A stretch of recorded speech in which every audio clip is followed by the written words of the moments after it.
Chapter 4. What Men Fear Most.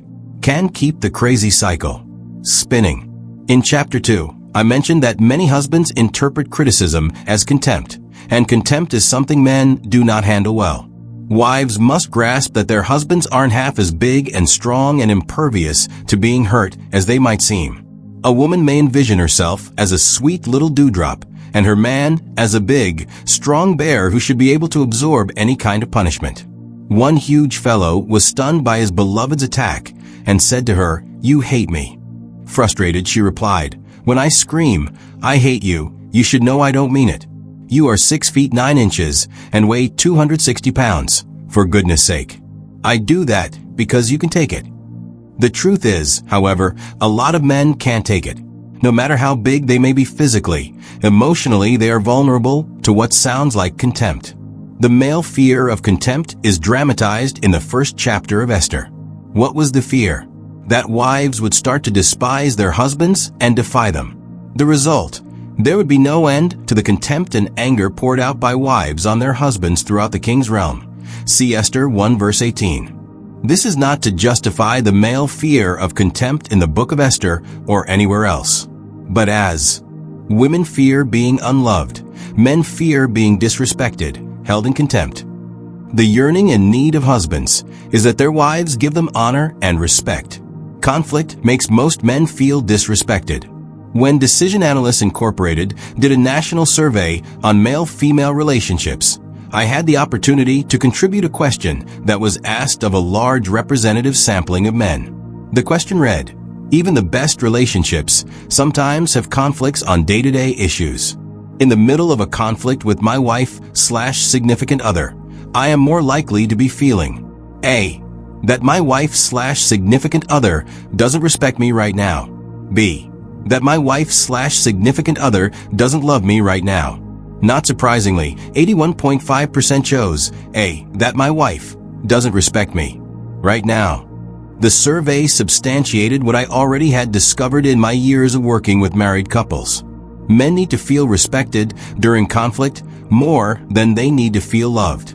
This does not mean men do not need love. As I already mentioned, men know deep down that their wives love them, but they are not at all that sure that their wives respect them. Perhaps that's why they favored answer A over answer B by such a great majority. Whatever the reason, during marital conflict, it is clear that men place a higher value on feeling respected than on feeling loved. Many women cannot imagine this because they are still tuned into the love wavelength.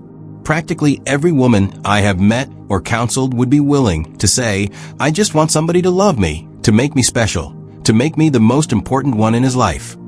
No one seizes on these words and accuses women of being prima donnas or egomaniacs. Yet when a man says he needs to be respected, he is often labeled, especially in our culture, as arrogant. But it's amazing what happens when a woman gives a man respect and admiration. Just go back to your days of courting. During courtship, the woman may have thought that her man was motivated to ask her to marry him because of her love.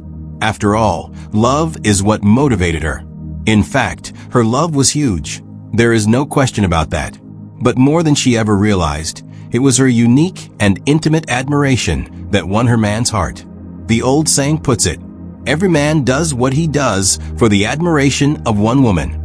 Back in courtship days, she became that woman, and he bowed the knee and proposed. He felt deep feelings of love for her, but they came out of his being convinced that she respected him and admired him. She was striking a chord deep within him that literally drove his life then as it drives his life today. Wives virtually ask to be unloved when they look down on their husbands. Esther 1 verse 17 NARV. I believe that men hold respect and honor as almost equal values. My experience as a man and with other men tells me that in our arena we have an honor code. And if we don't live by that honor code, we're in big trouble. We have learned from boyhood that there are certain things you just don't do, certain things you just don't say. A woman will talk to a husband in the home in the way that a man would never talk to him. He can't believe she can be so belligerent, so disrespectful. The husband will often look away, wanting to drop the argument and move on. He doesn't want to talk about it. Why? Because he feels engulfed and overpowered by his wife's dark countenance, negative emotions, and combative words. All this annoys and incites him, so he withdraws. To him, that is the honorable thing to do. Are you a criticizer or a stonewaller? According to John Gottman's extensive research, 85% of husbands eventually stonewall their wives during conflict.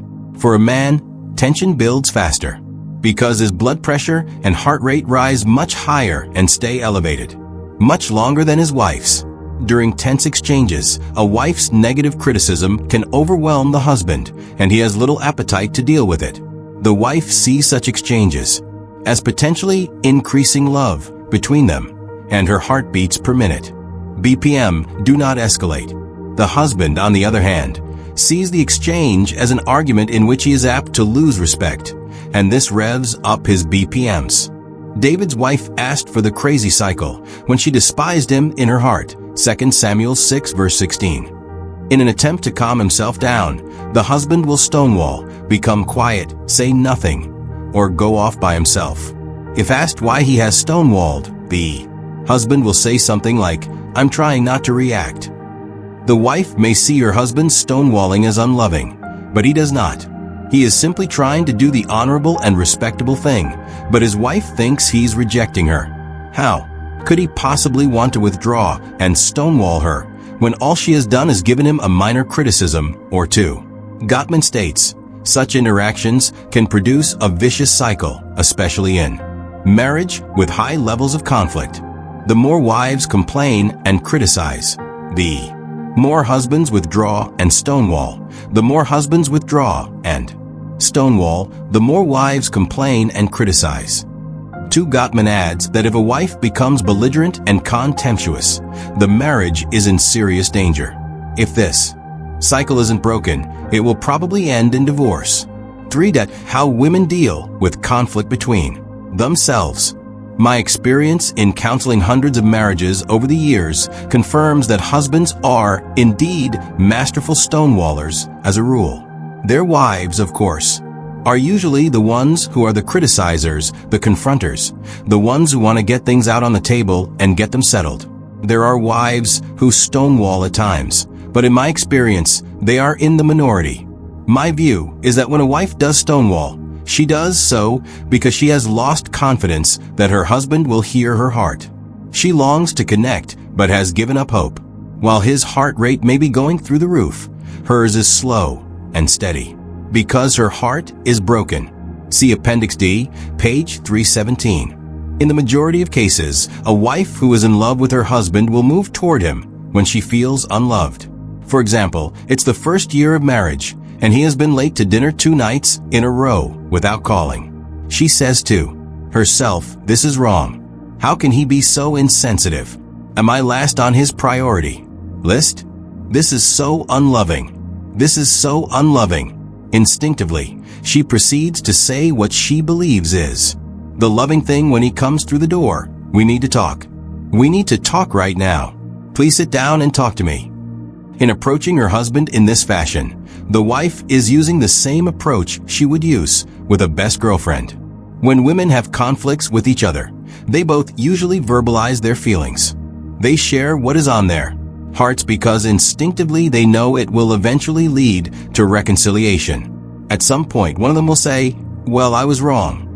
Then the other will say, "No, I was wrong too. Will you forgive me?" And the other one says, "Yes, of course I'll forgive you. I'm really sorry." Then they hug, shed a few tears, and pretty soon they're laughing. That's what I call bringing things full circle. Unfortunately, women think this approach will work with their husbands just as well as it does with their best girlfriends. When a problem arises and something feels unloving, the wife instinctively moves toward her husband to share her feelings. Her eventual goal is that both of them will apologize and then embrace. This is the way she keeps her marriage up to date, a high value for her. Her heart longs to resolve things and to reconcile. Her husband matters to her more than any other adult on earth. In truth, her confrontation is a compliment. She thinks, "Oh, that he could see my heart. Why does he close himself off for me? What a wife usually fails to see is that a big difference exists between her best girlfriend and her husband. A wife will be more judgmental toward her husband than toward her best girlfriend. She feels free to do this because, as his loving helpmate, part of her mission, in her mind, is to help change him into a loving man. She knows that if she can just get her criticisms out on the table, he can change. And if he'll change to be a bit more loving, she knows she will still outlove him. A wife's self-image may depend on her husband's approval. The typical wife also fails to realize that her self-image often rests on what she believes her husband thinks of her. This is not the case with a girlfriend. Her girlfriend's opinion of her is important, but not as vital as her husband's opinion. Also, the marriage relationship, unlike her relationship to a girlfriend, is a topic of ongoing discussion between her and other women. Women want to report to each other how wonderful their marriages are. So a wife's negativity can intensify when her husband stonewalls her efforts to get him to change. He isn't making her feel good, and she can't report to her friends the joys of her marriage. If her negativity intensifies, she is in danger of becoming even more belligerent and contemptuous, and then her husband will close her off completely. Proverbs 21 verse 19 says, "It is better to live in a desert land than with a contentious and vexing woman." The sad irony is that a wife can become contentious and vexing because her husband misinterprets her. He doesn't decipher the code in which she cries, "I need your love." Instead, he hears, "I don't respect you." This sweet, tender, godly woman is misunderstood. When she gets too negative, she does herself and her marriage no favors. Thankfully, some women are becoming aware that negative confrontation doesn't work. As one wife said, "My strength and verbal skills aren't helping my marriage. I have come across to my husband as too strong and too controlling and too demanding and too critical. I have been his mommy and his teacher and his Holy Spirit. It's my own personal nature to lead and direct and control and fix and do right and make others do the same. He is scared of my tongue." A wife's scolding can start the crazy cycle. When a man begins to feel that his wife no longer looks up to him, but is looking down at him, the crazy cycle kicks in. The crazy cycle often starts when women start scolding in their homes. The word scold is often associated with mothers bawling out their children. The dictionary definition, however, says that scolding means to reprimand or criticize harshly and usually angrily and even openly. When a wife comes at a husband with repeated reprimands and scolding, this is a surefire way not only to annoy him, but to treat him with disrespect. Wives, however, tend not to see this. As mothers, correction is part of their maternal nature. Unfortunately, they tend to mother their husbands also, as this mother admits. "A wife who brings shame on her husband is like sickness in his bones." Proverbs 12 verse 4 NARV. As I sat at the conference and listened to you speak about love for a wife, I had no problem hearing and agreeing with everything you were saying.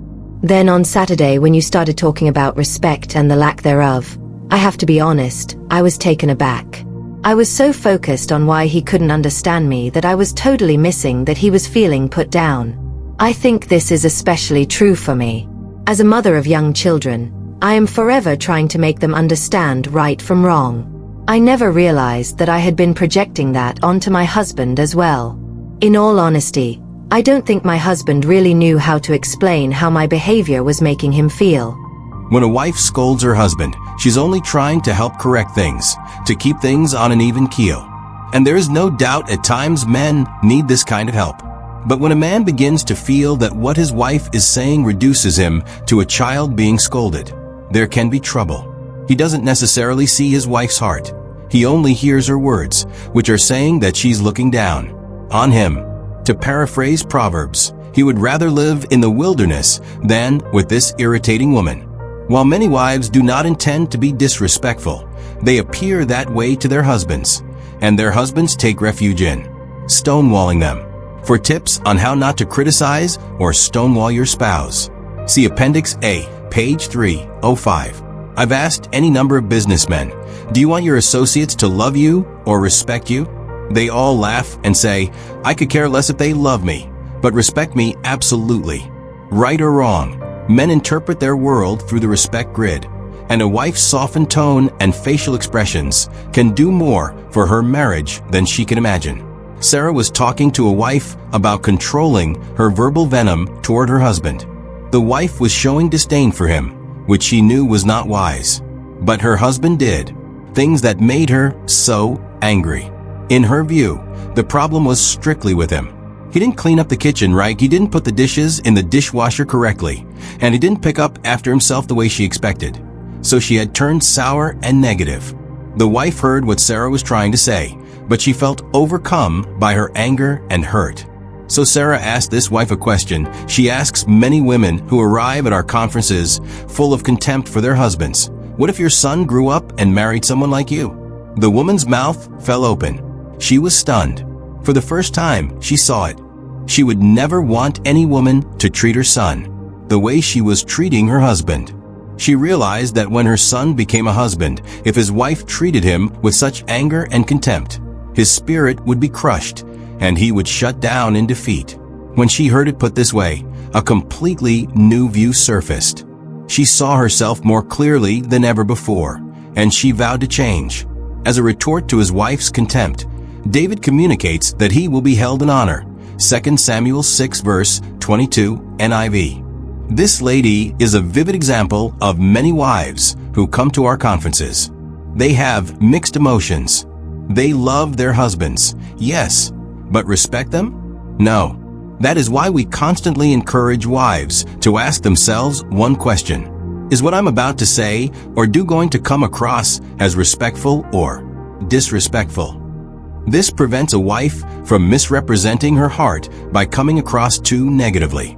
This whole idea of the male need for respect is new information to many women. In seminar sessions, women sit in disbelief when I tell them that Scripture commands wives to give their husbands unconditional respect. I understand their confusion. They are so wired to love, and the culture has so radically enforced this whole idea of love, love, love, that they don't really know the men they are married to. In fact, they often respond, "This is totally foreign to me." To speak his language, remember, the wife must respect her husband. Ephesians 5 verse 33 NIV. And that's exactly the problem. When a wife does not speak respect language, after a while her husband isn't interested in communicating. Who wants to keep talking to someone who doesn't speak your language? So the husband goes quiet and walks away. Even though wives are told that husbands feel, "My wife doesn't respect me," their response is, "What's that got to do with anything?" The answer, quite obviously, is everything. It is high time for women to start discovering how their husbands really feel. One wife was shocked when she asked her husband, "Do you want me to tell you that I love you or that I respect you?" Without hesitation, he replied, "Respect." She couldn't believe her ears. She had never realized that though he needed her love, what he lacked was assurance of her respect. Learning this is hard on many a wife, and I am sorry that they have to feel everything from amazement to shame. No one is trying to shame wives. On the contrary, our love and respect message is designed to help wives see that their big, powerful husbands are really in need of something that wives can give: respect. When a husband receives unconditional respect from his wife, those fond feelings of affection will return, and he will start giving her the kind of love she has always hoped to receive. So that's it. I need respect. But not all men are conscious of their need for respect. Even significant leaders, adept at assessing many different people in many different situations, are not always in touch with why they react the way they do in their marriages. I had lunch with a man who ran for the United States Senate, and as I explained the love and respect connection, he said, "Now that you've put it that way, that is exactly how I feel. That's it. I want respect." A CEO of a large company attended our conference, and as he reflected on what he had heard, he realized he was reacting to his wife because he felt disrespected. He started voicing this to her, and though it created some tension for a while, it eventually resulted in a deeper understanding between them. In his words, "It helps me and her. When I humbly voice my feelings, we both know what's going on, instead of me just being moody and withdrawing. Now, as she seeks to understand me. Her appeal to me to understand her need for love really makes sense. It feels fair. I have an acquaintance who has a PhD in educational psychology. As he went over the crazy cycle material with me, he said, "That is exactly what I feel when things get heated between my wife and me. For years, it was something I was feeling down deep but wasn't in tune with. I was reacting all right, but neither of us knew why." The common thread in what these three men said is that they couldn't articulate their need for respect. But once it was pointed out, they understood. Early on, they quite possibly may have thought to themselves at times, "I don't deserve this disrespect." But they soon suppressed those feelings. This is quite typical of today's male because the culture has told him it isn't right to express feelings of being disrespected. And if he dared to do so, his wife would not accept it because to her, he would sound arrogant. Another thing that may stop a man from voicing his need for respect is hearing from his wife, "You don't deserve my respect." With his vocabulary rejected as archaic and his attitude criticized as arrogant, it doesn't take long for a male to file away his essential need for respect in a compartment labeled, "Do not bring up." And there it will stay. But if another woman admires him, then look out. As one wife shared after her husband strayed into an affair, I realized that my husband had cheated with this woman, not because of her looks or her personality, or because she was anything so great, but rather because she was his captive audience. She thought he hung the moon. Every remark he made to her was witty. Everything he did was perfect. In her eyes, he was the most handsome, intelligent, funny man in the world. He needed an ego boost, and she was ready and willing to be that for him. Are love and respect the same thing? There are many wives who tell me, respect and love are the same thing. I respond, no they aren't, and you know they aren't. For instance, you respect your boss. You don't love your boss. I have been in counseling sessions with couples, and with her mate sitting there listening, the wife will readily say, "I love my husband, but don't feel any respect for him." But when I turn this around and ask the wives how they would feel if they would hear their husband say, "I respect you but don't love you," they are horrified. They exclaim, "I would be devastated." I asked one wife, "How long would it take you to get over that?" She quickly answered, "Forever." The typical wife would be up in arms if she heard, "I respect you but don't love you." That is taboo. She would view her husband as a very unloving human being. Yet this same wife feels she can readily say to him, "I love you but don't respect you." What she doesn't understand is that her husband is equally devastated by her comment, and it also takes him forever to get over it. The bottom line is that husbands and wives have needs that are truly equal. She needs unconditional love, and he needs unconditional respect. All this should be obvious, right? Almost every time Sarah and I teach our seminar about the love and respect connection, people tell us, "Why, of course, this is so obvious." And then either the husband or the wife adds, "But why doesn't my spouse get it?" Whether it's a husband or a wife who doesn't get it, the answer is the same. We often don't see the obvious. A door-to-door salesman rang the bell and waited. A boy who looked about 10 years old answered. He was smoking the biggest cigar the salesman had ever seen. After a few seconds of stunned silence on the salesman's part, he finally asked, "Is your mother home?" The 10-year-old puffed a couple of times, blew smoke in the salesman's face, and said, "What do you think?" And that's the point. If the salesman had been thinking at all, he would have known that mother wasn't at home.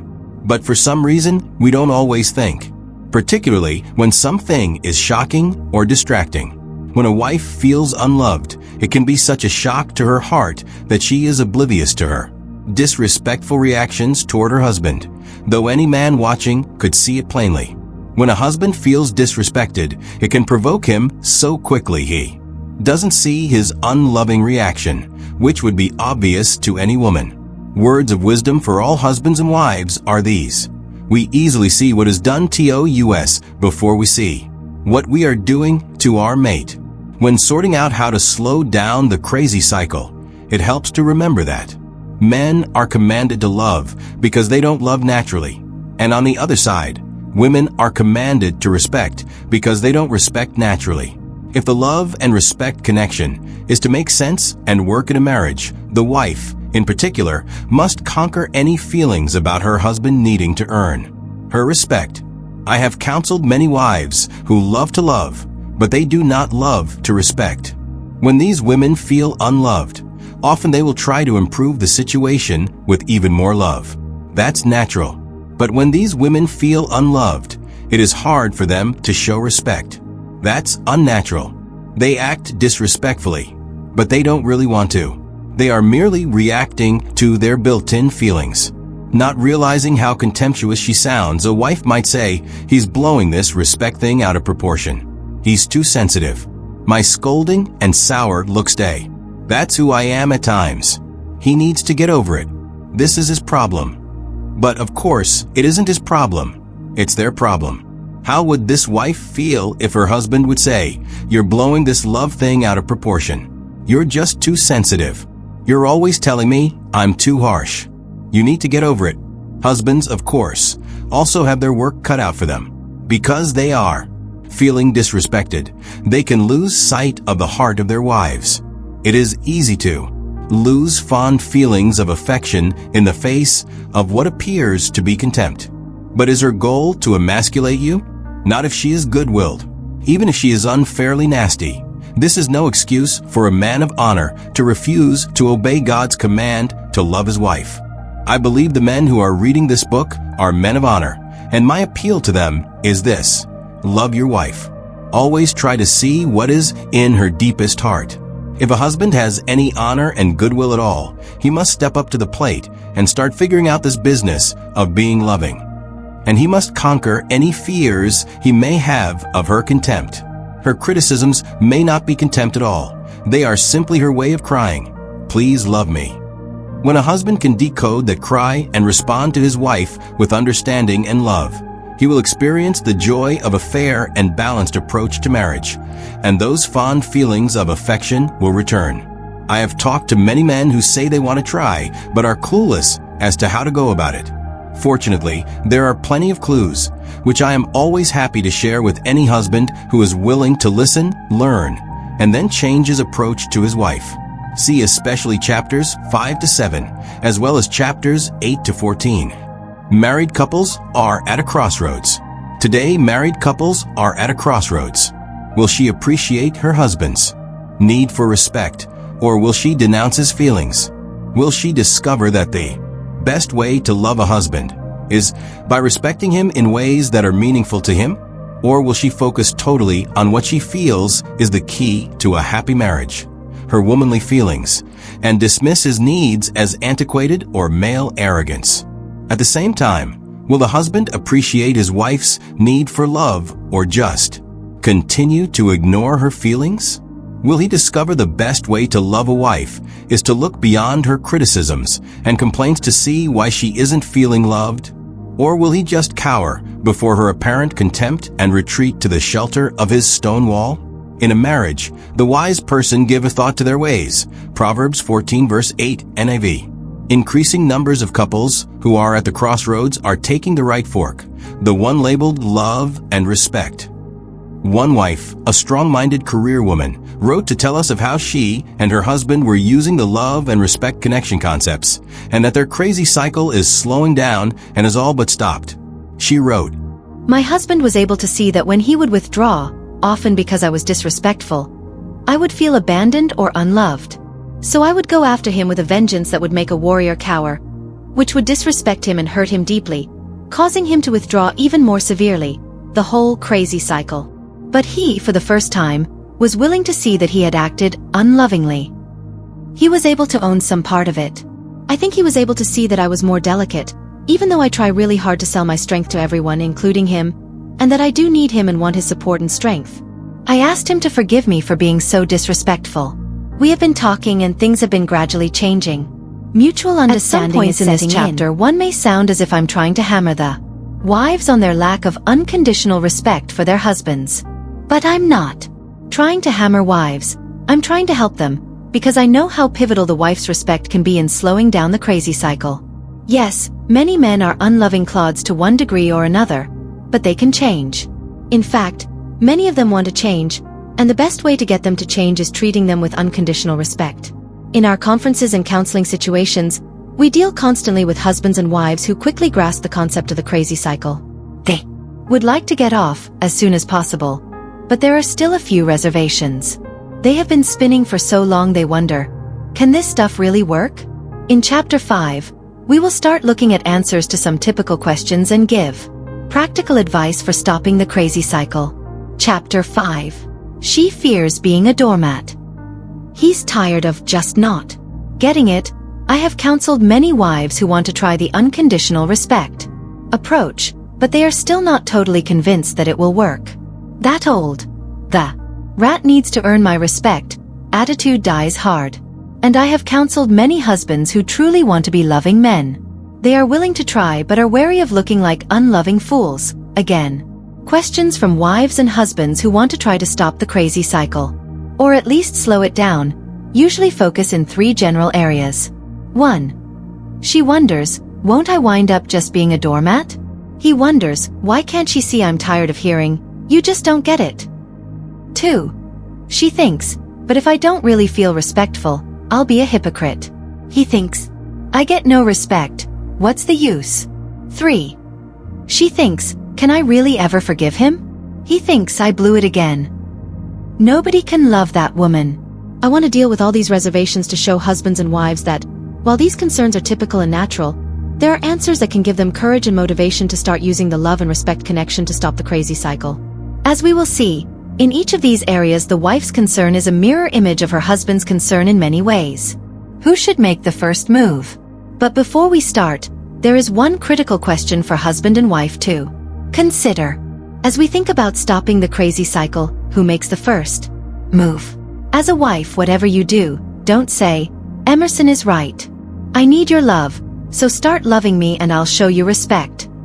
That simply won't work because that attitude is in itself disrespectful, and it triggers an unloving reaction. You are making your husband responsible for both the love and respect in the marriage. He will simply shut down. On the other side, as a husband, never say, Emerson is right.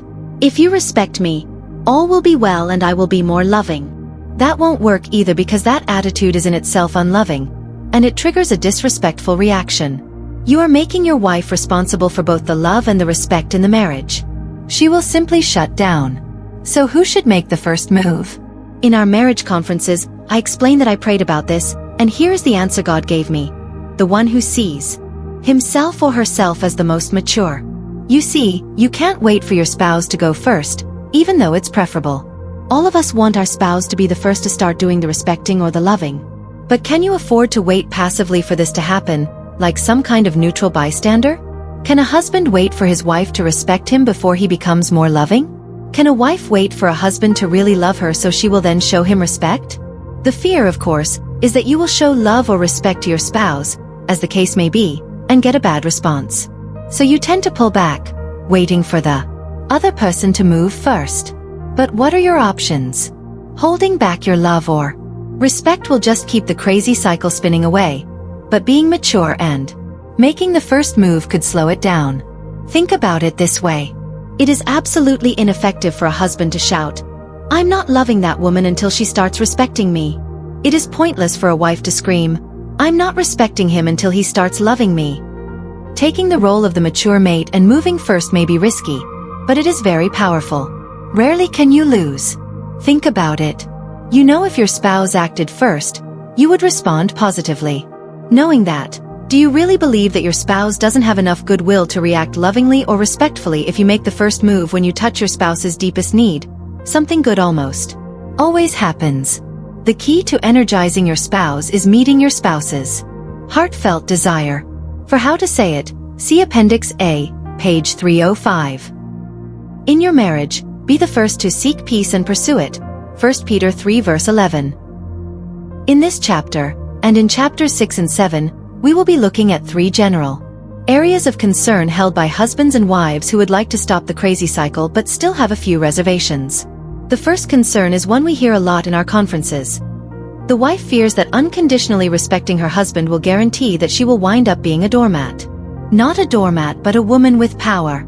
As I encourage some wives to use unconditional respect, I can tell they suspect that I am a chauvinist in sheep's clothing trying to set them up for a life of subservience.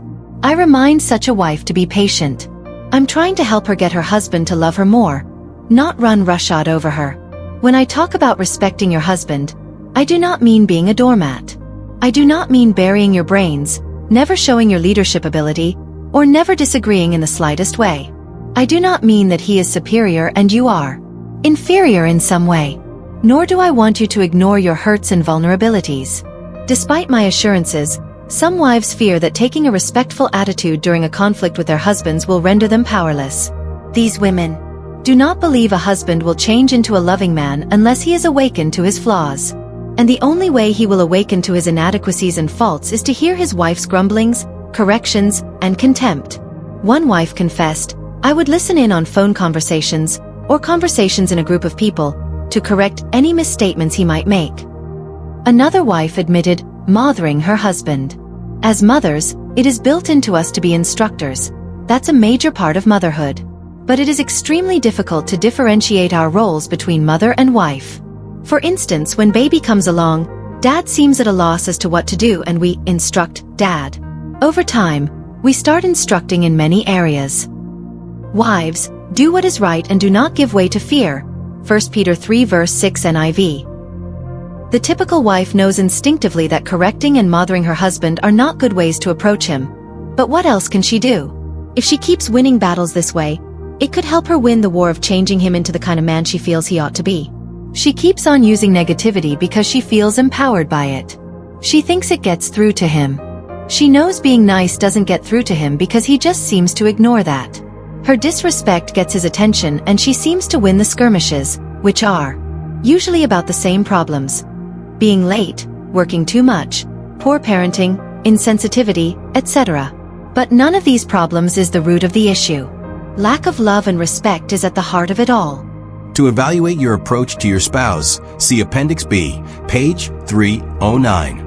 As John Gottman observes, the major goal is to break the cycle of negativity. One wife confessed, "Most people would label me one of the happiest, most positive people I know, but then something happens behind closed doors. I can yell and scream and rant on about little issues forever." Unfortunately, the wife who feels empowered by negativity isn't even aware. She needs to break that cycle, but she may sense that her criticisms don't motivate him to be more loving, so she tries to apologize after an argument or a conflict. He may accept her apology because he knows she is a good-willed woman who feels badly.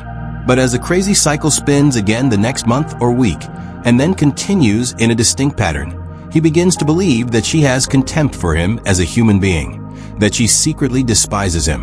Because he is confused, he doesn't ask the question, "Don't you respect me?" for fear she'll say, "No, I don't." That frightens him, so he avoids it. As a result, she gets locked into disrespect as a way of communicating her irritation and goading him to change. But over the course of the marriage, something slowly dies between them. She wins the battles, but deep down she knows she is losing the war. What if you're afraid to take the risk? But suppose she attends a love and respect conference and learns what can happen if she begins showing her husband unconditional respect. She sees a glimmer of hope, but possibly she is afraid to take the risk. I talk to many wives who find themselves in this state of mind after hearing our message for the first time. A wife wrote, "I am willing to try this approach as a key to improve my marriage relationship. It's a risk because I do not know what my husband's response will be. I am holding God's hand and trusting Him." In ages past, wives were holy women who hoped in God, 1 Peter 3 verse 5. And today God calls wives to do the same. To this dear woman, and to all others like her, I say taking the risk is the way to achieving your goal. If a wife can trust her husband's basic goodwill and his good intentions, even though he may be acting unloving at times, she can turn her marriage around, as the following reports testify. One woman wrote to admit she was sad because she had been married 22 years and was just starting to understand the love and respect message. She said, "Wrote my husband 2 letters about why I respected him. I am amazed at how it has softened him in his response to me. I have prayed for years that my husband would love me and speak my love language. But when I begin to speak his language, then he responds with what I have wanted." Another wife who had attended our love and respect conference with her husband wrote, "I am nearly in shock at the changes in my husband in the last several days. To give you some background, we had a major fight last January and round 2 came in May. That was when he told me he didn't know how he felt about me and didn't know what our future was together. Talk about a crazy cycle. We had jumped on and were running to our death. The thing that struck me was your comment that a man can feel the loss of respect so deeply but not be able to give voice or vocabulary as to what is wrong. As a man who is not given to voicing his emotions much on a good day, I believe this is how my husband was affected. He was able to tell me I had pushed him too hard, but I didn't understand what button I had pushed. As a result, a lot of my efforts to reach out over the last 6 months backfired. So, on New Year's Eve, I left a card in his lunchbox. Nothing mushy, just a "you give me many reasons to smile" message, to which I added, "and many things about you I respect." Then I said, "Thanks for Christmas and Happy New Year." The next day he got up from the table and brought a chair for me. This last Sunday he suggested going to a movie in the evening, sat and talked before the movie started, proposed going to a musical in town next week. In general, he has been much more open and communicative. While it would be simplistic and untrue to say all our problems are magically solved, there is a bridge between us that did not exist a week ago. I have yet to hear the L word from his lips, but his actions are such that I know it still exists in his heart, and I intend, with God's help, to fan that flame as much as possible. Following are comments from 3 different women who have also discovered the power of respecting their husbands. I didn't know something from God could be so easy. I have believed in God my whole life, but I was not taught this before. But it does make so much sense. If you respect your husband, he will love you. It may not always be in the ways I love him, but he does in his own special way. I thank God every day for letting me learn this. I was so in the dark about a man's number one need being respect, even over love. Now, instead of just telling him that I love him, I have begun telling him what I appreciate and admire about him.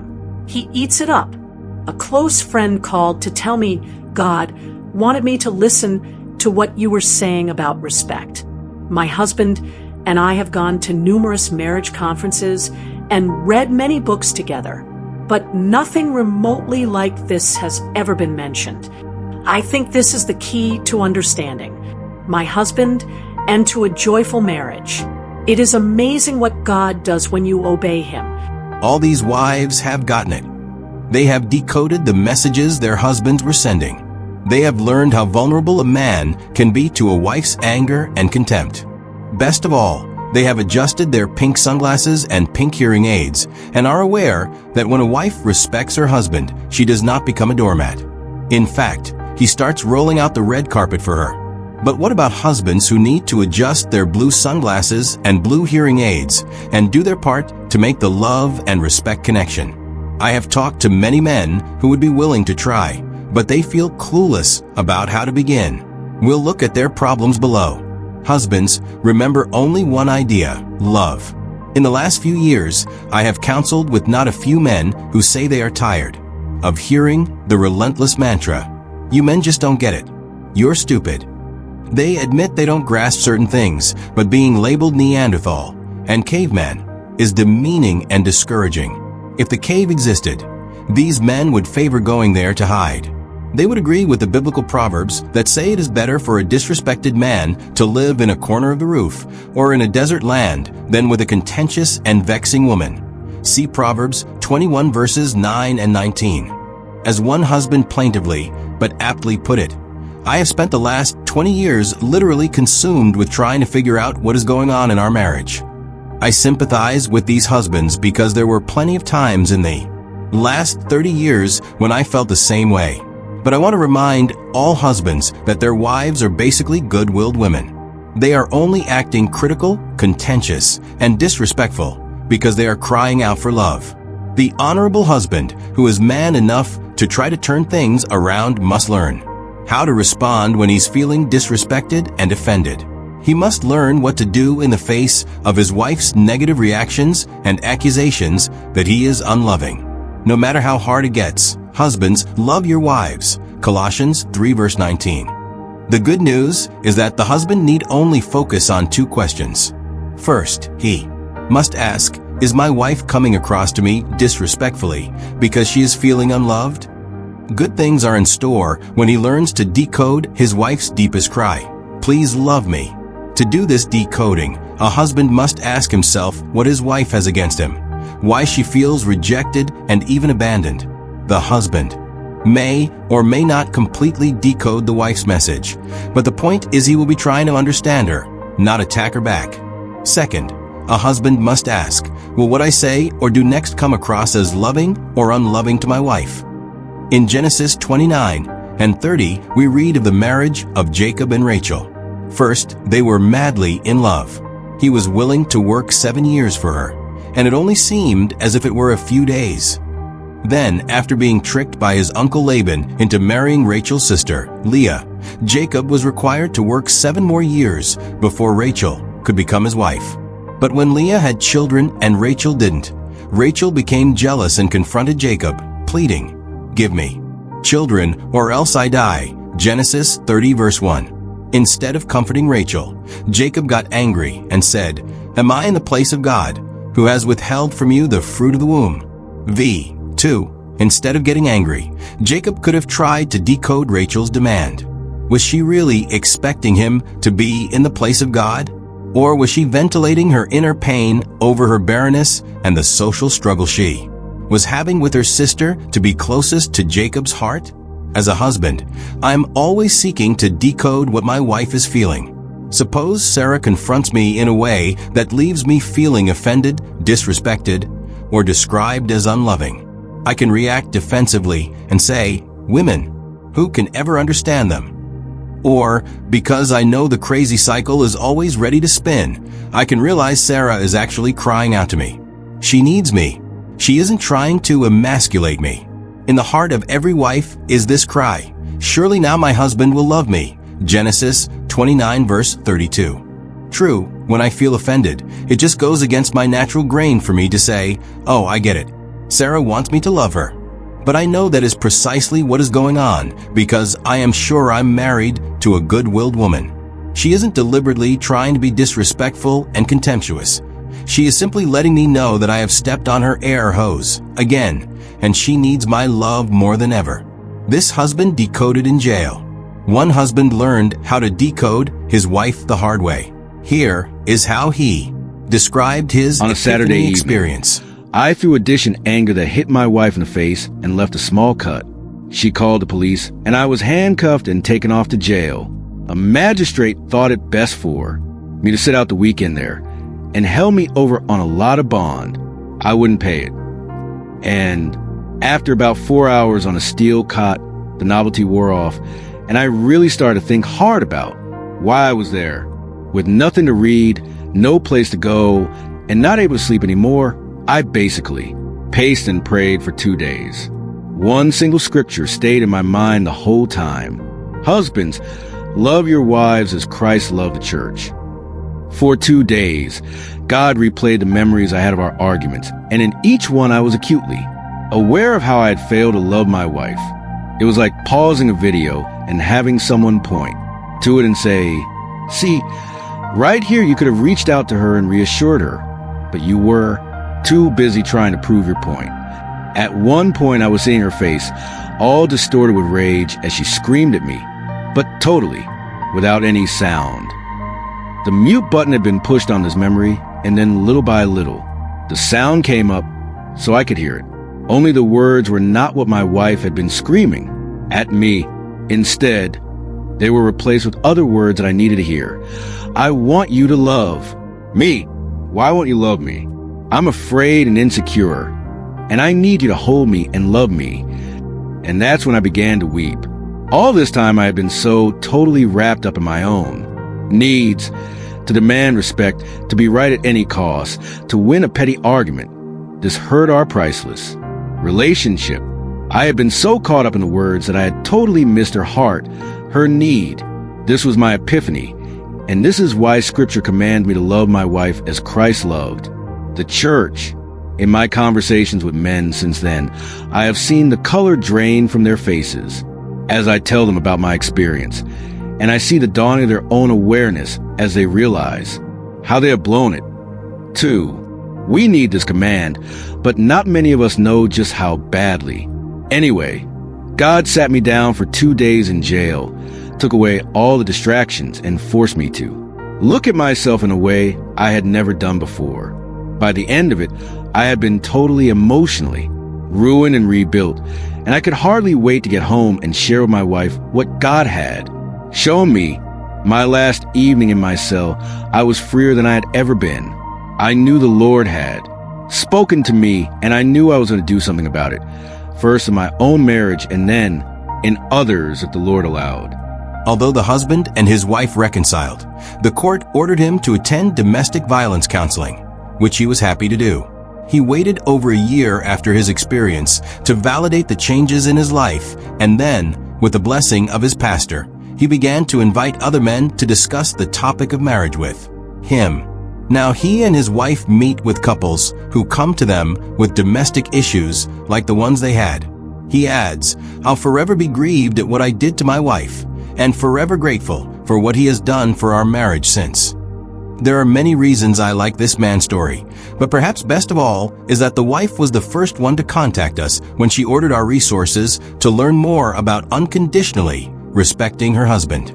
In her email request, she said absolutely nothing about the abusive incident. She only wrote that she was mightily convicted about my need for learning this vital aspect of my wifely role. My husband has a men's Bible study where, naturally, the focus is on loving and leading your wife God's way. There is a dearth of material on the other important aspect of a godly marriage, namely, wives and respect. Lots on submission, but not much on respect. My husband and I have been married very badly and without God, and we are committed to making our relationship one that honors and glorifies His presence and grace in our lives. There was not one hint of how she took a dish in the face and how he had to go to jail. I was curious about the kind of Bible study her husband was conducting, so I emailed him and asked him to explain what he was doing and why. That's when he told me the whole story about hitting his wife, going to jail, and figuring things out as he paced up and down in his cell. What a woman. What a man. He had changed so much that she yearned to do her part, and now they work together to help other marriages. Can a husband understand? In serious conflict, if a husband reassures his wife that he truly loves her in spite of the argument they are having, and he avoids, like the plague sending the message, "I don't love you," all will be fine. One man wrote to tell us how he finally learned to decode. Later that night, in my mind, I went over what she said and what you taught. I prayed for wisdom. By this time, a good deal of the hurt had worn off. I have been through this many times before, but this time there was something different. There was a peace and reassurance I had not felt before, as if the Holy Spirit was saying, "Stay calm. Don't push it. Just relax." And I did. I did not sleep very well at all that night and spent a lot of time thinking. It was then I was able to decode what she was really saying. She was trying to express the pain she felt in our marriage. It took all night for me to understand what was behind her words. Her words were not respectful or loving, but what she was trying to say was deeper, and I began to decode that.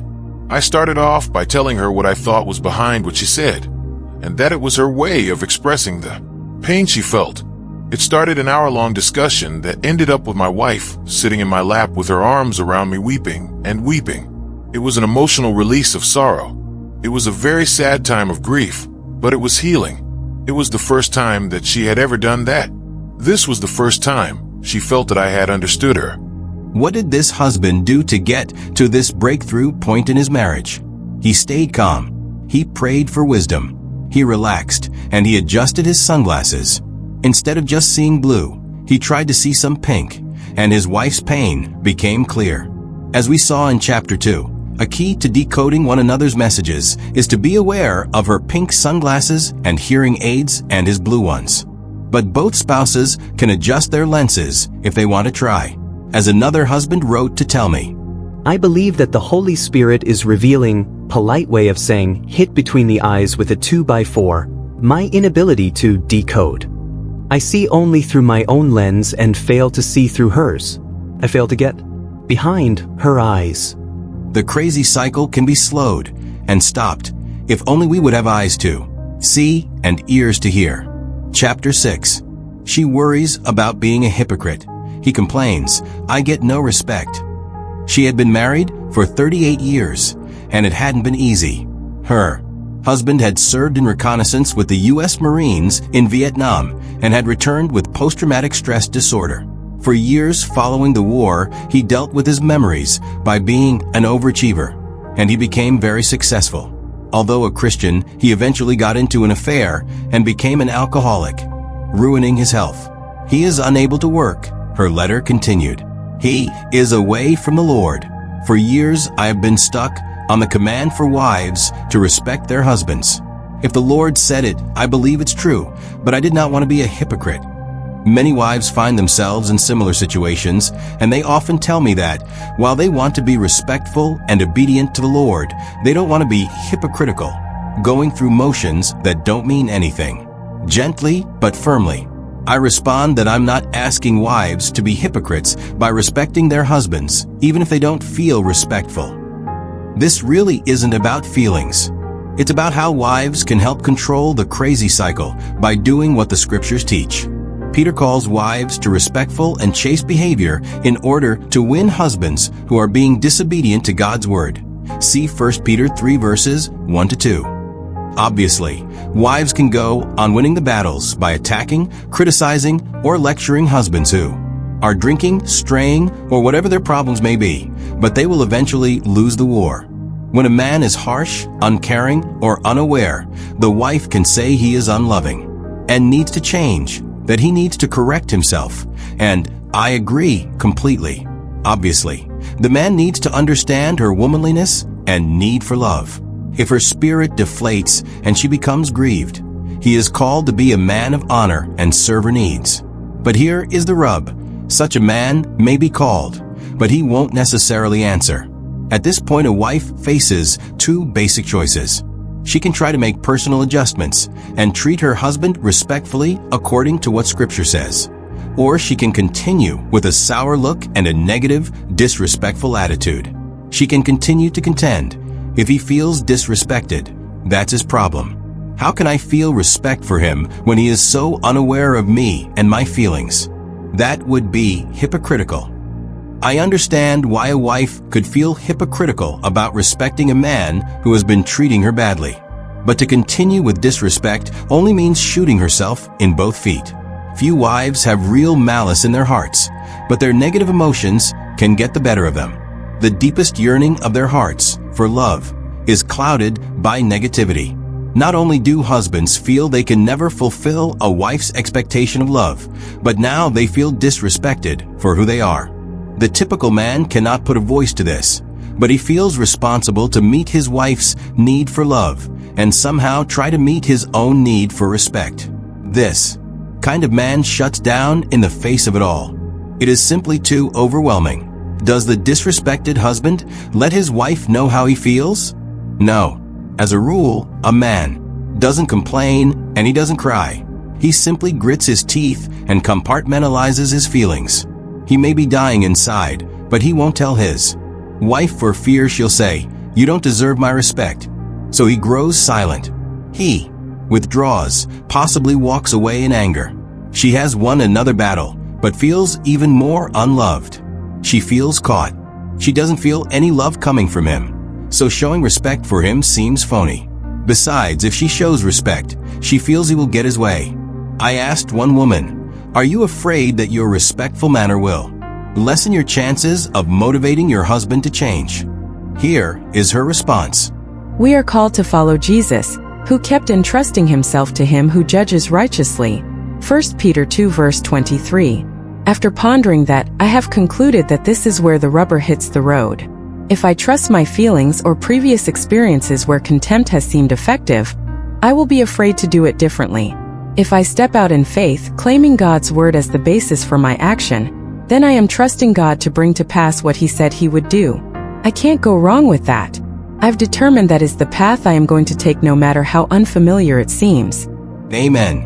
This wife gets it. Obeying God's word does not make a wife a powerless hypocrite. Actually, it makes her a woman who loves and reverences God. This can happen even in the most difficult situations. The lady whose letter opened this chapter put aside her fears of being a hypocrite and tried to be respectful to her husband. Her letter continues. I am asking the Lord to show me ways to show my husband genuine respect. I have definitely seen a difference in his attitude toward me.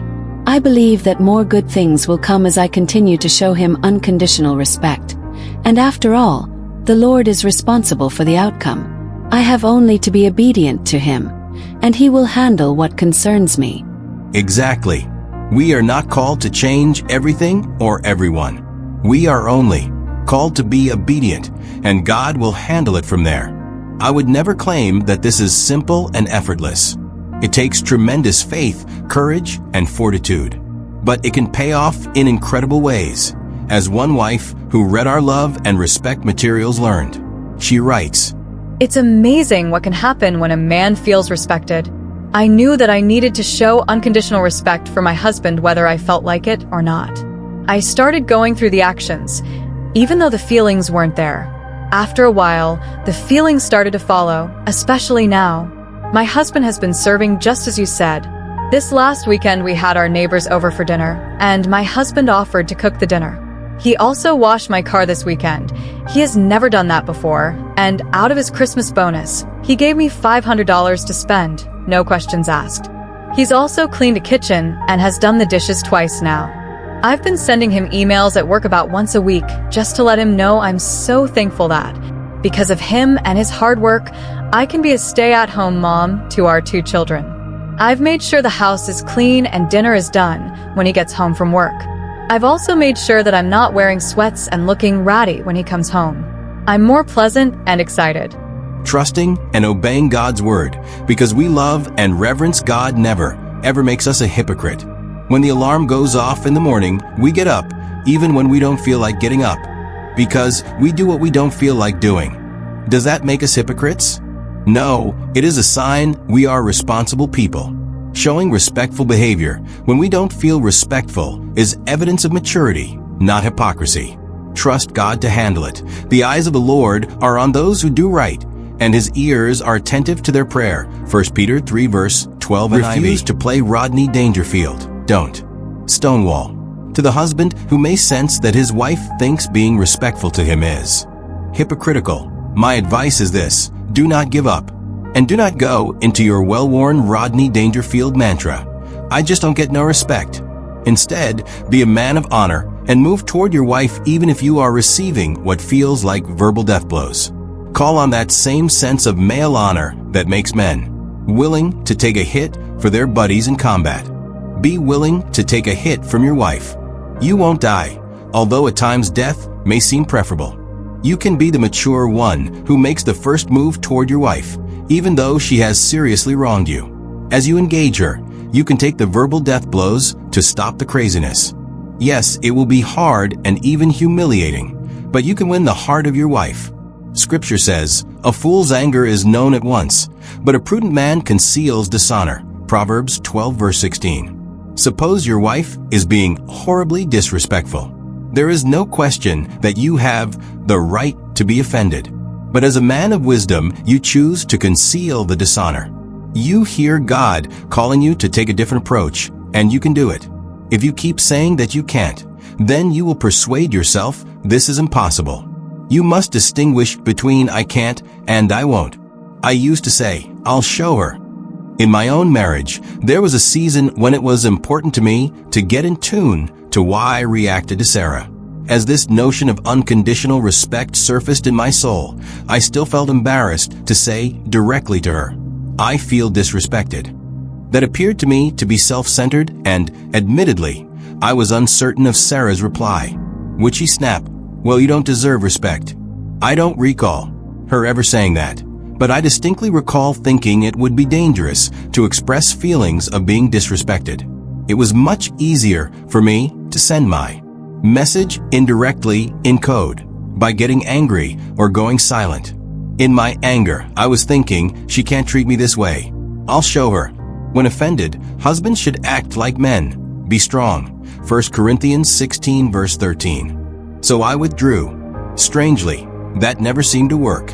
I didn't realize it at the time, but because I wanted respect, I was trying to motivate her to be respectful by being unloving.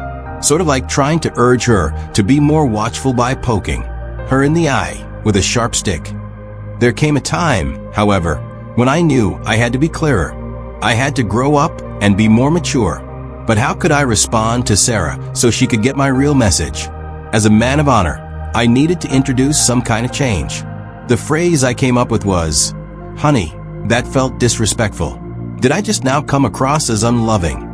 For more ideas on what to say or not say, see Appendix A, page 305. I did not say, "Sarah, you are a disrespectful black widow spider using your venom to devour me." Personal attacks never, ever work with anybody. The phrase, "that felt disrespectful," removed the personal attack. I was not saying she was a disrespectful person. I was only describing what I felt. My new approach allowed me to express my feelings without claiming Sarah was wrong and I was right. I could say to Sarah, "I'm not saying I am right for feeling this way, nor am I saying you caused me to feel this way. I am only saying that I feel this way." I was not necessarily confessing these feelings were sinful, nor was I saying Sarah was an angel. The line, "Honey, that felt disrespectful," has many possible applications. Sometimes I needed to grow up and not personalize things Sarah did or said as disrespect. On other occasions, Sarah needed to be a little more positive about the man she married. But the icing on the cake is when I would add, "Did I just come across as unloving?" This gave Sarah the benefit of the doubt, and often she returned to favor. Too many times in the past, I had put her on the defensive. Countless times, Sarah had said in defeat, "It's always me. I'm always to blame. You are always right. You never do wrong." The heart of the wise instructs his mouth and adds persuasiveness to his lips. Proverbs 16 verse 23. My new approach gave Sarah a break. I didn't say I was always right and could never do wrong. I owned up to my part of the blame, and for her, this was a breath of fresh air. Sarah quickly decided she loved hearing me say, "Honey, that felt disrespectful. Did I just now come across as unloving?" Granted, these two sentences can feel a bit awkward the first time or two you use them. They are forcing you to be transparent and even to lead with your chin in some respects. But if a couple wishes to address the deepest issues when conflict arises, this gets to it very quickly. If a couple wants to get off the crazy cycle, this speeds up the process. It certainly has for us. True, there is a risk that Sarah might say, "Well, yes, I felt unloved because you are unloving and you don't deserve respect." For most couples, that never happens. The power of these simple love and respect sentences is that both spouses feel affirmed at the level of deepest need. What usually happens is this. Sarah says, "Yes, I felt unloved. I am sorry for coming across so disrespectfully. Will you forgive me?" I reply, "Yes. Will you forgive me for coming across as unloving?" She answers, "Of course." And it's over. Just that quickly. It works, even on our bad days. Having said that, on any given day Sarah and I can get nasty with each other. We can get stubborn and pout. We can even raise our voices. I can give an evil glare. I can shut down, refusing to talk. Sarah can stomp out of the room. We step on each other's air hose, sometimes with gusto. But no matter what happens, we both have a firm commitment that we will get to our love and respect sentences before we go to bed. If I'm feeling disrespected, I tell her so, and then ask if I've been unloving. If she's feeling unloved, she tells me so and asks if she's been disrespectful. The biblical teaching is, be angry, and yet do not sin. Do not let the sun go down on your anger. Ephesians 4 verse 26. This works, and it works well. It is always wise for a husband to be humble in spirit. 1 Peter 3 verse 8. The struggle is in humbling yourself, authentically making these two brief statements and then letting them lead to an honest discussion. If you don't want to see positive change in your marriage, you won't go there. But for me as a man, talking about feeling disrespected is in keeping with who I am. The love and respect message provides me an incentive to go there. And when I say to Sarah, "Did I come across as unloving?" she is invigorated to engage me in response. It works. If I can do it, so can you. As mature men, we need to take leadership and put this out on the table. We must acknowledge our feelings. We need to feel respected. However, as we do this, we must acknowledge our wife's feelings. She needs to feel loved. This is a fair and balanced approach that allows the two of you to unpack what really happened. Avoiding the whole thing time and again, or blowing up each time, remedies nothing. A spouse wrote, "We were able to talk about sticky situations without the discussion ending in a heated argument. That was the phenomenal part, and we both were laying it on the line as far as admitting to one another. Yes, that is how I've felt all these years. So we've begun this new level of learning together. I'm very excited. I already see my marriage improving dramatically. It was like a weight had been lifted from our very countenances when we conversed and came to all the realizations we had." Admittedly, this takes guts. One man told me, "I see my wife's anger and hate for me, and at times I just don't know how to deal with this. I know that she's not asking for a lot, but I have never really been good at communicating with her and don't know how to start and then continue doing it. I'm tired of fighting with her, and many times I avoid communicating so that it does not escalate into an argument. She perceives my lack of communication as not caring or being dishonest with her. I just don't know why it comes so hard for me to do." Another husband put it this way, "Our disagreements are centered on her emotional outbursts and my lack of emotion. I love my wife and consider myself emotional about her. However, I try not to allow emotion to control me. I believe love is expressed with actions and not with reactions. I do love the emotion my wife has, and I know God has us together to love and respect each other as we seek to glorify Him, but I struggle when my wife justifies her behavior as an uncontrollable emotional reaction. I'm not looking for something to condemn her with. Instead, I would like to handle this." To both these husbands I say, gentlemen, it is true you are not designed by God to enjoy contempt, but He does call you to take the hit. In his extensive research on marriages, Dr. John Gottman concluded that it was very effective when a husband could embrace his wife's anger. He advised men not to avoid conflict if they want to make their marriages work. To sidestep the problem, to leave the conflict unresolved, would only upset the wife more. The husband must always remember that the wife must talk about what's eating her. As she vents her feelings, she believes she is keeping the marriage healthy and helping the relationship work more smoothly. She is not trying to attack her husband personally. If you stay with her through this discomfort and listen to her criticisms, says Gottman, she will calm down. If you stonewall, she'll be edgy and may escalate the conflict. 1.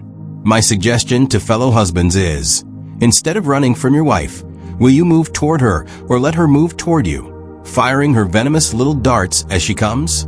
If you're ready to take the hit, you can stop the craziness. After she vents, you can lovingly say, "Honey, I love you. I don't want this." When you talk this way, I know you're feeling unloved. Let's work on this. I want to come across more lovingly, and I hope you'd like to come across more respectfully. For more ideas, see appendices A, B, and C. The husband who never stopped loving.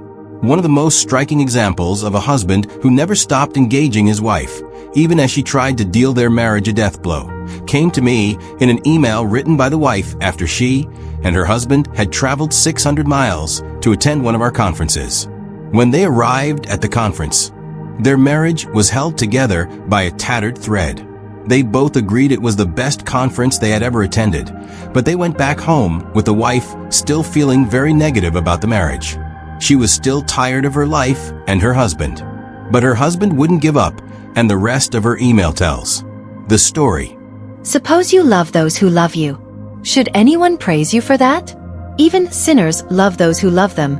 Luke 6 verse 32 NRV. We are still together today because, for the past few months, he has done exactly what you talked about at your conference concerning his love regardless of her respect.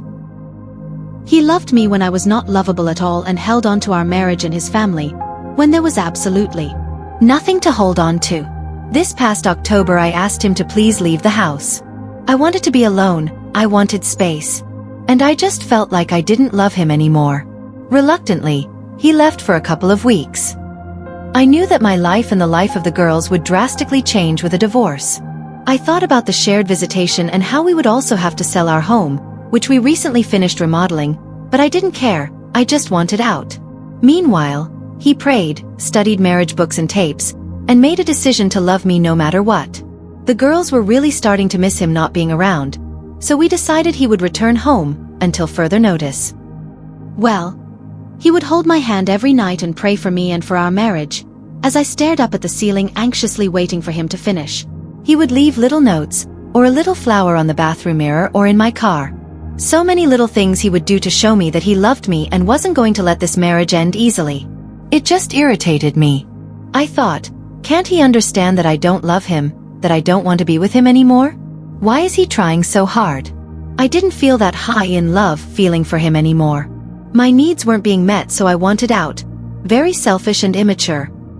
I was emotionally going through something that neither of us really understood, but he stayed there and loved me through it. I'll spare you all the little extra details, but I eventually broke.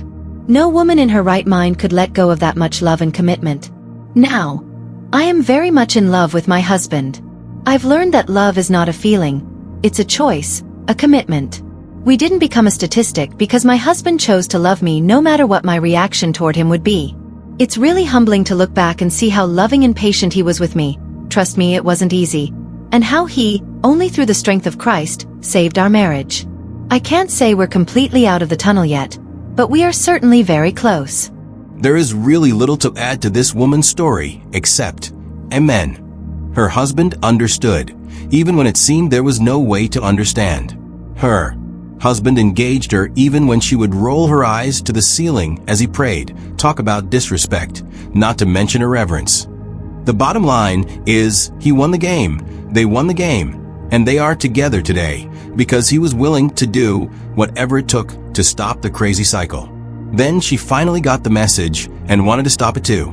No matter how desperate or hopeless a marriage may seem, if husband and wife both have basic goodwill in their hearts, they can stop the crazy cycle. But like the husband who never gave up, they have to be willing to do whatever it takes.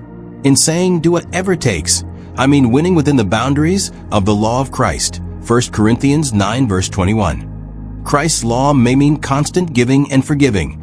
Love covers a multitude of sins. 1 Peter 4 verse 8. Matthew 5 verses 38 to 46. But Christ's law may also mean turning someone away from a multitude of sins. James 5 verse 20. Matthew 18 verse 15. Love must be tough. To know which approach to take in your marriage, seek godly, wise counsel. Of course, doing whatever it takes can take you where you may not want to go. As I counsel couples and conduct seminars, I continually find wives who have been so hurt and even abused that they don't think they can forgive their husbands. And I find husbands who just don't know what to do when she won't forgive. They keep saying to themselves that they've blown it again. And they eventually start thinking, could anybody live with this woman? I'm certainly not having much luck. We'll look at these two concerns in chapter 7. She thinks she can't forgive him. He says, nobody can. Love that woman. Many a wife is so beaten down by the unloving harshness of her husband that she simply has no hope. She has tried to forgive him again and again, and he only gets worse. Getting in his face, disrespecting him, seems to be the only way she can survive at all. She would like to stop the crazy cycle, but she will forgive him when he asks her for forgiveness and not before. The problem here is that few husbands will ask for forgiveness, particularly if the wife keeps going with her disrespect. The crazy cycle will spin and spin some more.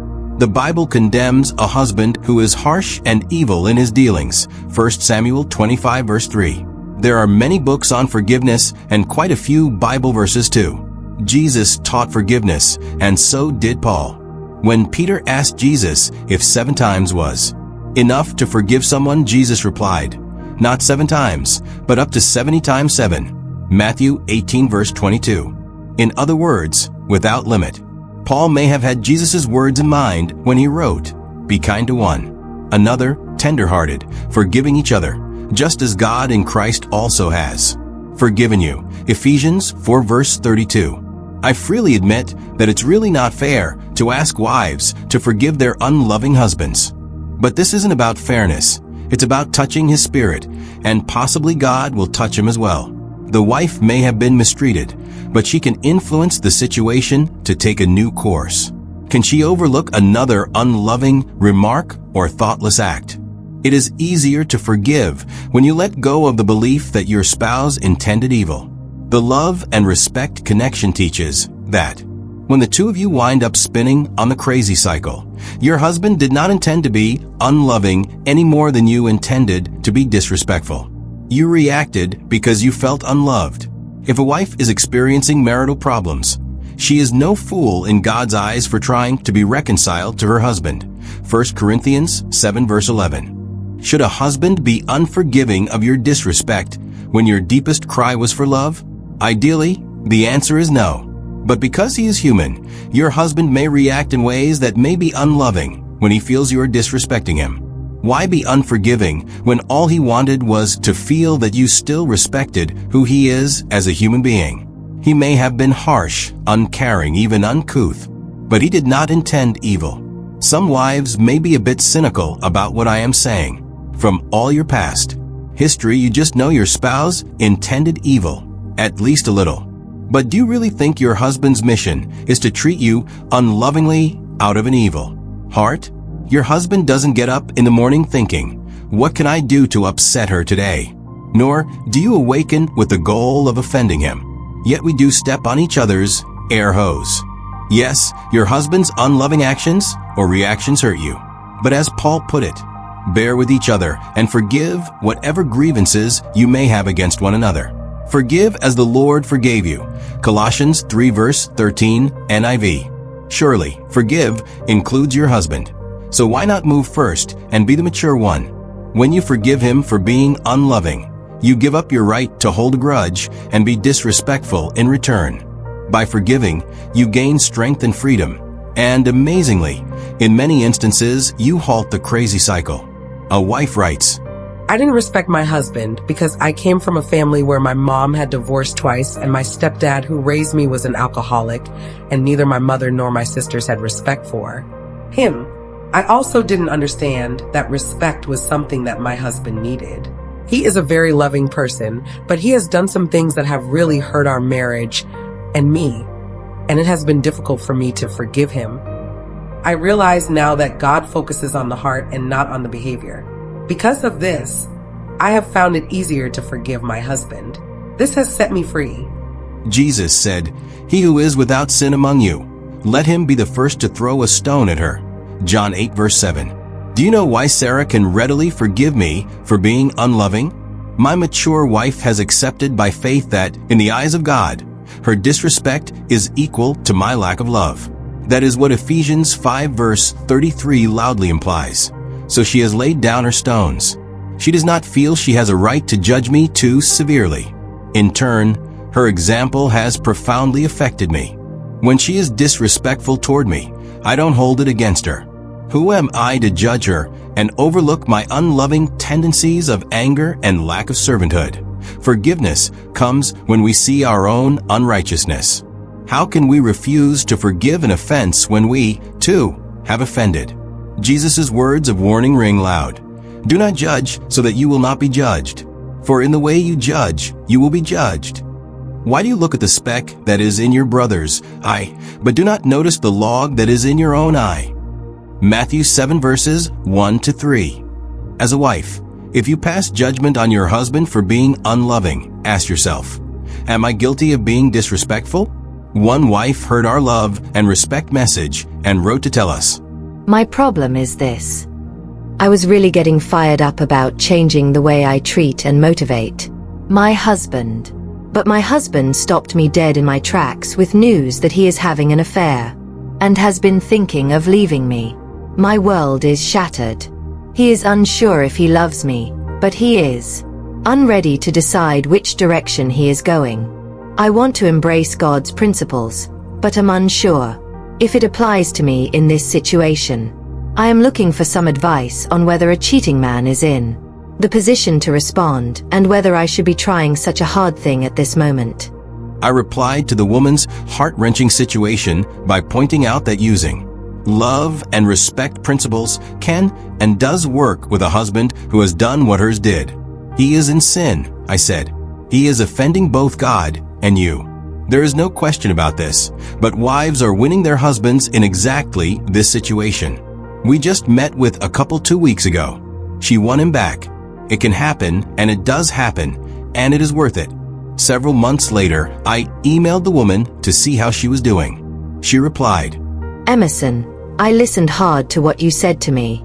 I listened even harder to what the Lord was saying, too. I spent months on my knees just getting through it all. It is hard to explain the way my heart changed through this experience. I remain profoundly amazed that I have the ability to forgive something so unforgivable. I am astounded at the poise and control God provided me with when I was in the midst of my struggles. I would pray daily and really search my mind for one thing to respect about my husband. I despised him. I didn't think I would be able to find one thing. You gave me ideas and places to start. So that is where I started. Then as we progressed in counseling, he did his part to reassure me she was gone and there was no further contact between them. It is funny, I feel as though I should have done more work to pick up the pieces of my heart and forgive him. God just did it all, and we never feel worthy of those kinds of miracles. My husband is in love with me again, and has truly had a repentant heart. His affair is long over, and she is history completely, period. We are still in counseling, because there is so much we still need to do to repair a marriage that was never the best it could be. I would say our marriage is better now than it ever has been, and yet we still have a long way to go. God has helped me with my pain, and he has healed me so well. It worked. I did win him back. When you told me I could, I really wondered if that was possible. But God has changed my husband more than I have ever expected, and I hope it continues. I have changed too. I am finally seeing in me the wife that I always wanted to be. There are 2 things in this lady's letter that are well worth noting. One is that she is amazed at how God put forgiveness in her heart as she committed to obeying his word. She did not have to work at forgiving her husband. She only had to work on obeying the Lord. And then the forgiveness flowed into her heart. Second, she sees that she is now becoming the wife she always wanted to be. She realizes that, while he had logs in his eye, she had her own to contend with. Forgiving is the direct opposite of judging. Nothing is easier than judging, nothing is harder than forgiving, and nothing can reap more blessings. While wives may have trouble with forgiving unloving husbands, these same husbands may be tempted to think there is no way they can ever win, that nobody could love the woman they are married to. But that kind of thinking is a dead end. There is a way to win and to love that woman after all, as we will see below. If you fail to love her, rebound. Many basketball coaches put almost as much emphasis on rebounding as they do on shooting. Great players always chase down rebounds at both ends of the court. They pick up on the angle of the missed shot and position themselves to be in the right spot when the ball comes down off the rim. In many cases, after recovering the ball, they score a basket and get fouled in the process. Any coach will tell you good rebounding will keep his team in the game. The analogy is obvious. The husband who is starting to get it about the love and respect connection, and who seeks his wife's forgiveness, can't let a few misses stop him. Perhaps you have failed again to decode her deeper cry. You have failed again by reacting unlovingly to her contempt. In fact, you got tired of all the verbal blows and you stonewalled, withdrawing from her constant criticism. To rebound after being unloving, confess your sins to one another. James 5 verse 16. Never give up. When you miss, rebound. Go after it again.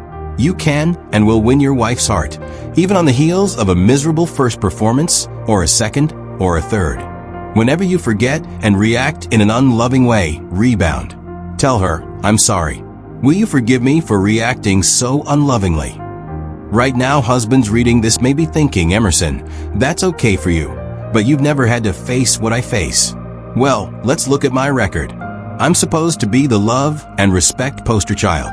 I have preached the love and respect message for more than 5 years, but I still have moments when I get angry and withdraw.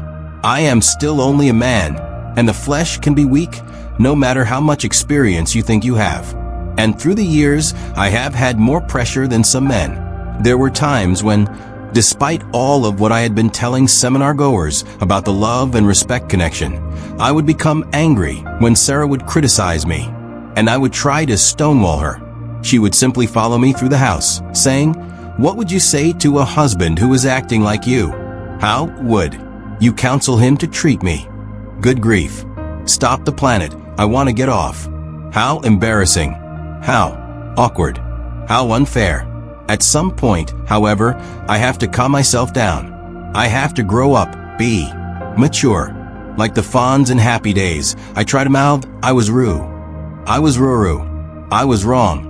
I don't like to be disrespected and then have to apologize for being unloving any more than the next guy. It's not normal, but I know from personal experience that it is possible to fail, even as a so-called expert, and still recover. I know what it is like to rebound when you seem unable to make any shots on a certain day.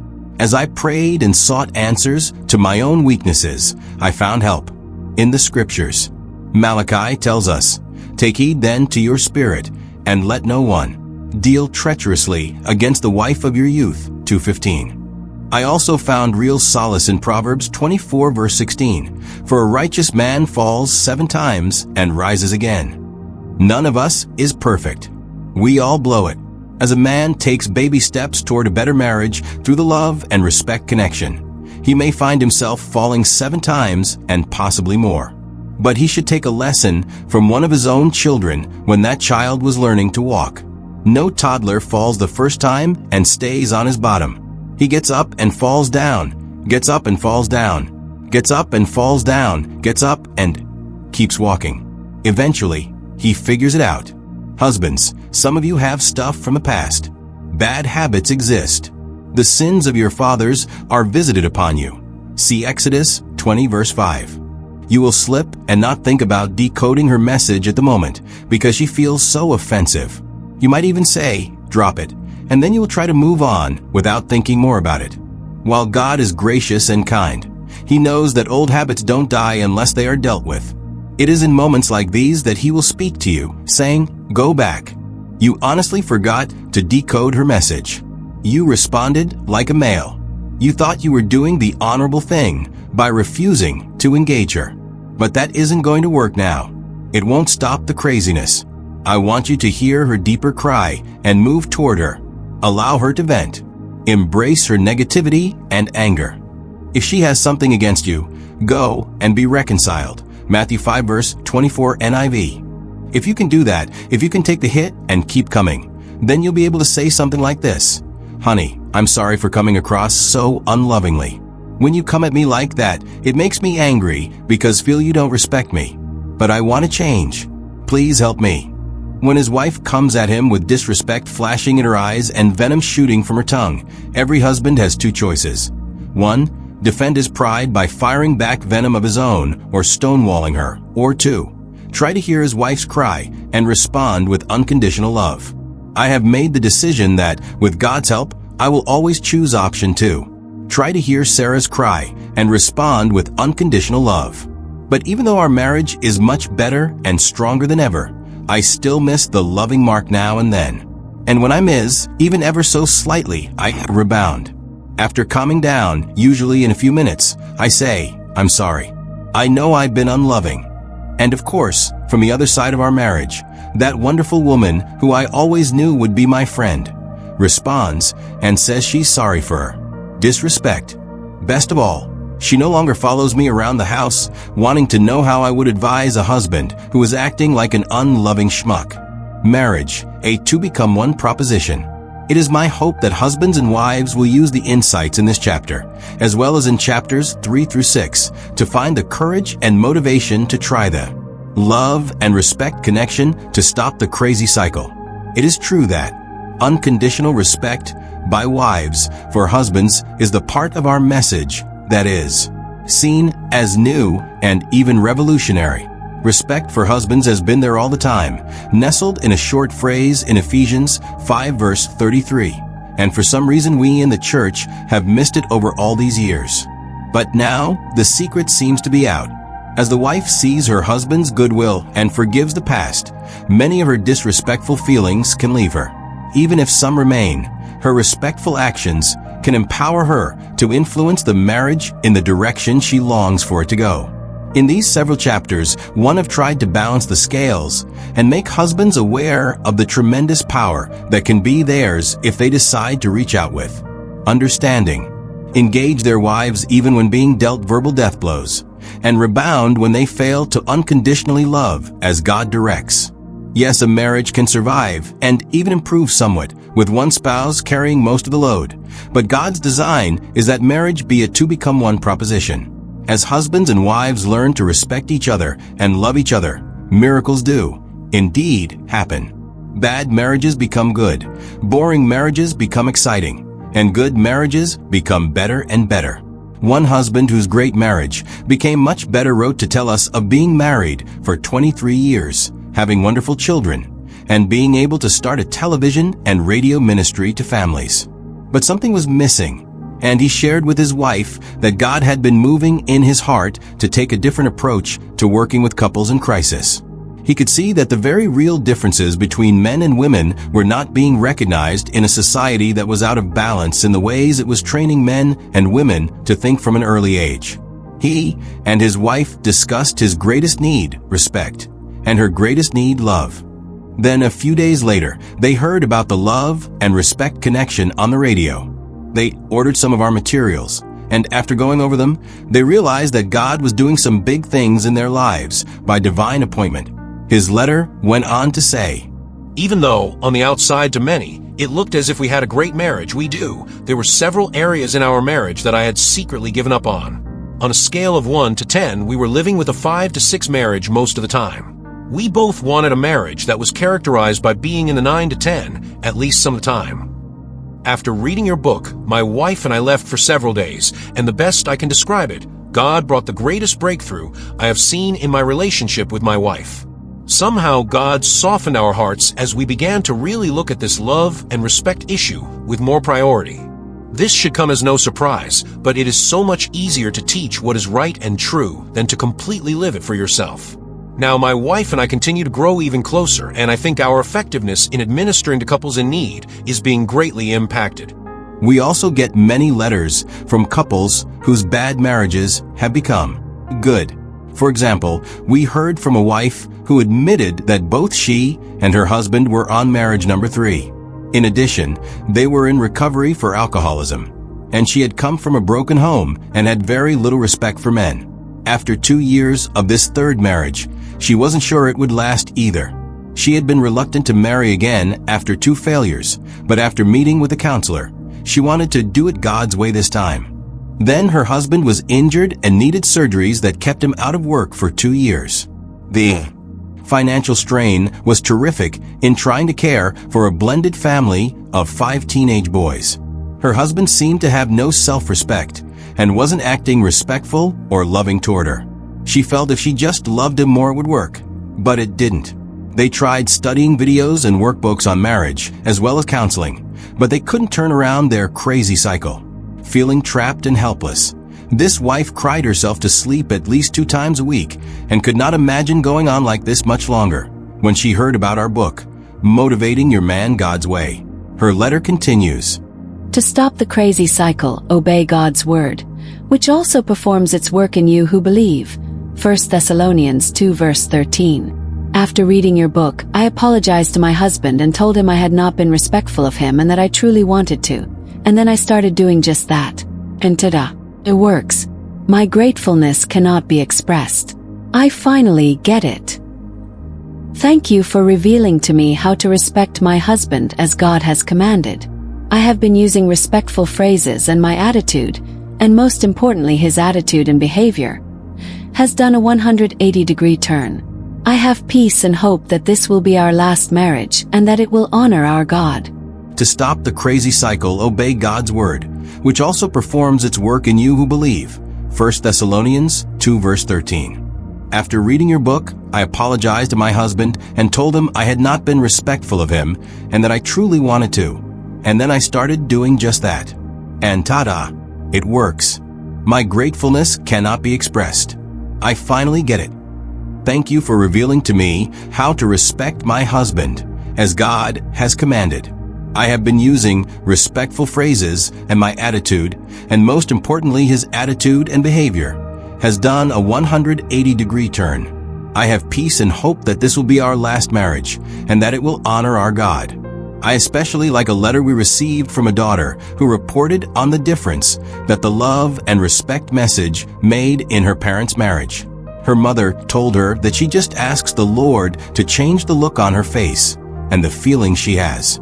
That always works if she keeps her mouth shut. The daughter's letter continued. Anyway, my mother is doing that, and my dad is confessing things from the past. She is seeing a big change in the way he is thinking and acting, and it has given her hope for the future. She also says she is using the respect words and is seeing immediate results in the way my dad responds back. This is awesome because they have never been able to talk serious without anger or at least volume. Thank you for bringing hope to my mother and ultimately to me and my sisters. From the crazy cycle to the energizing cycle. Letters like these just keep coming. The love and respect connection is stopping the crazy cycle in marriages all over the country. If husband and wife can commit to meeting each other's primary needs, unconditional love for her and unconditional respect for him, they will take a giant step toward keeping the crazy cycle under control. Note that I did not say getting rid of the crazy cycle once and for all. As much as I wish I could give you a surefire way to do this, I can't. All of us get on the crazy cycle from time to time because nobody is perfect. Sarah and I still work at controlling the crazy cycle because we can react negatively to each other in small and seemingly insignificant ways. She sees pink and I see blue. She hears pink and I hear blue, so conflict is bound to happen. Keeping that conflict contained and not letting it escalate is what controlling the crazy cycle is all about. 4 ways to control the crazy cycle. See appendices A and B. Sarah and I have learned to recognize the signs of when the crazy cycle is even threatening to spin. And we know how to slow it down and stop it when it does start making a revolution or two. Best of all, we have a secret weapon that usually keeps the crazy cycle in its cage. It's called the energizing cycle, which is driven by a simple mechanism. His love motivates her respect. Her respect motivates his love. In part 2 of this book, I will give you literally dozens of ideas, principles, and strategies that will put your marriage in the energizing cycle. And if you commit to working at it, you will stay there.